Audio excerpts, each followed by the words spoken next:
अब घर भी नहीं, घर की तमन्ना भी नहीं, मुद्दत हुए सोचा था कि घर जाएँगे एक दिन। जब साकी फारूकी ने इन लाइनों को लिखा था, तो शायद उनका नज़रिया कुछ और रहा होगा। पर ये लाइनें 5 लाख से भी ज़्यादा भारत के परिवारों पर सटीक बैठती है।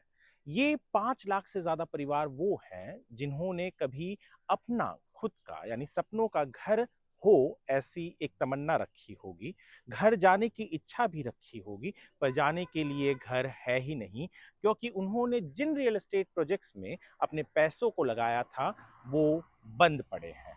मैं बात कर रहा हूं पूरे भारत में 5,11,000 परिवारों की, जिन्होंने कभी ये सोचा था कि उनके पास एक घर होगा जिसे वो अपना कहेंगे, एक छत होगा जिसके नीचे उनका परिवार रहेगा। यानी अंदाजा लगाइए, एक फैमिली में 4 से 5 लोग अगर हैं, तो 5 लाख से ज़्यादा यानी 20 लाख से 25 लाख लोगों को ऊपर ये असर पड़ता है। और शायद ही भारत का कोई ऐसा शहर होगा, जहाँ पर ये रियल एस्टेट प्रोजेक्ट्स जो बंद पड़े हैं, जिनका आंकड़ा 1680 के ऊपर है, न होंगे। दरअसल मुंबई में भी अगर हम बात करें, तो मुंबई में भी 34,000 ऐसे फ्लैट्स हैं या घर हैं या यूनिट्स हैं जो बंद पड़े हुए हैं या अटके हुए हैं, जिन्हें बिल्डर को घर देना था होम बायर्स को, पर उन्होंने नहीं दिया। अगर मैं ग्रेटर नोएडा की बात करूं, तो यह आंकड़ा वहां पे 70,000 के ऊपर है। नोएडा भी कम पीछे नहीं है। थाने में भी 57,000 के ऊपर ऐसे घर हैं, और नवी मुंबई में भी 30,000 के ऊपर है। पुणे की बात करो, कलकत्ता की बात करो, हैदराबाद की बात करो, यहाँ तक कि अगर आप कहेंगे, तो जयपुर, भोपाल और लखनऊ जैसे शहरों में भी कई ऐसे बिल्डर्स हैं, जिन्होंने होम बायर्स को सपना दिखाया था, पर उस सपने को उन्होंने कभी पूरा किया ही नहीं।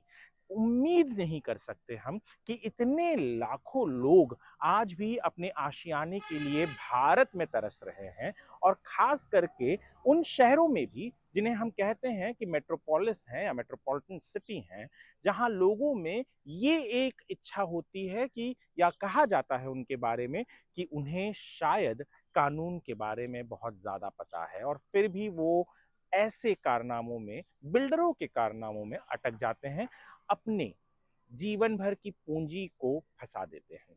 हालांकि कहा जाता है कि जब से रेरा आया है, तब से ऐसे वाकया होने कम हो गए हैं, पर आंकड़े शायद इस चीज को झुटला देती हैं। आंकड़े इस कारण इस चीज को झुटला देती हैं, क्योंकि रेरा 2017 से बहुत सारे प्रदेशों में लागू तो हो चुका है, पर उसके बाद भी जब 25 लाख लोग या 5 लाख से ज्यादा परिवार इस चीज में अटके हुए हैं कि उन्होंने कभी ना कभी जाकर बिल्डर को अपनी गाढ़ी कमाई दी थी, ये सोच के कि उन्हें एक घर मिलेगा, पर ना घर है ना उसकी तमन्ना है। उस तमन्ना को एक बक्से में शायद रखकर उन्होंने कहीं ऐसी जगह रख दिया है, जिसकी कुंजी उन्हें पता तो है कि कहाँ है, पर उस कुंजी का इस्तेमाल नहीं कर सकते। रेरा है, बहुत सारे कानून हैं, जिनके जरिए शायद ये होम बायर्स अपने अपने स्टेट में, चाहे अगर महाराष्ट्र की बात करें, तो महारेरा में जाकर वो शिकायत करके पोजेशन पा सकते हैं अपने घर का। हो सकता है कि महारेरा बिल्डरों के खिलाफ कोई ऑर्डर दे। ठीक उसी तरीके से अन्य स्टेट के भी, चाहे यूपी की बात करें तो यूपी रेरा होगा, या दिल्ली की बात करें तो दिल्ली का जो रेरा होगा, और अन्य इलाकों के जो रेरा होंगे, वो इस पर कोई कार्रवाई करे। पर एक होम बायर भी ये नहीं कह सकता कि भैया मुझे तो लगा कि ये बिल्डिंग बन जाएगी, और वो बिल्डर को जाकर अपनी पूरी गाड़ी कमाई देकर आ जाए। ये हमें ये सबक भी देख सिखाता है कि हर एक होम बायर को अपने पैसे के बारे में, जो घर वो लेना चाहता है उसके बारे में सोचने की जरूरत है, एक रिसर्च करने की जरूरत है, क्योंकि घर जिंदगी में आम इंसान एक बार ही खरीदता है, और जब आप एक बार ही अपनी जिंदगी में किसी चीज में निवेश करने वाले हैं, तो उसके लिए आपको भी सोचना पड़ेगा। ये आपका भी दायित्व बनता है कि आप भी जिस घर में, जिस बिल्डर के पास घर ले रहे हैं, उस बिल्डर का बैकग्राउंड चेक करें। क्या पहले उसने कोई इमारत बनाई है? अगर इमारत बनाई है, तो उसने कितने दिन में वहां पे पोजेशन दिया है? कहीं ऐसा तो नहीं कि उसने जो इमारतें बनाई हैं उसके पोजेशन अटके हुए हैं? कहीं ऐसा तो नहीं कि वो बिल्डर पैसों लेकर होम बायर्स का फरार हो जाता है? कहीं उसके कुछ और कारनामे तो नहीं है? ये सारी चीजों को चेक करना बहुत जरूरी है। जरूरी इसलिए है क्योंकि आपका पैसा जब अटकता है, तो भुगतना आपको ही पड़ता है। कोई और नहीं भुगतता है।